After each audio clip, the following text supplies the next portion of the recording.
ఇక కర్ణాటక ఎన్నికలో ఒక ఓటుకు 10,000 ఇచ్చేందుకు కాంగ్రెస్ పార్టీ సిద్ధమైందని బీజేపీ తెలంగాణ రాష్ట్ర అధ్యక్షులు ఎంపీ బండి సంజయ్ ఆరోపించారు. తెలంగాణ సీఎం కేసీఆర్ పంపిన డబ్బుతోనే కాంగ్రెస్ పార్టీ అసెంబ్లీ ఎన్నికల్లో పంపిణీ చేసేందుకు సిద్ధమైందన్నారు.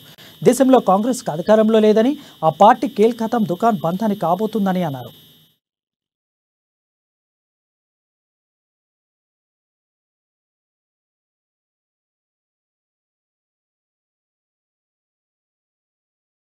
కర్ణాటకలో ఎన్నికలు జరుగుతుంటే జాతీయ పార్టీ పెట్టి పోటీ చేస్తానన్న తెలంగాణ సీఎం కేసీఆర్ మాత్రం మహారాష్ట్రలో తిరుగుతుండడం విడ్డూరంగా ఉందన్నారు.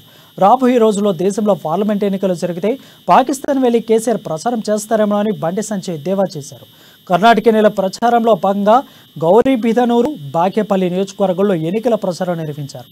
బాగేపల్లిలో పార్టీ జాతీయ కార్యదర్శి సిటీ రవి, అసెంబ్లీ అభ్యర్థి మునిరాజ్తో కలిసి ప్రచారం రథపై ర్యాలీ నిర్వహించారు.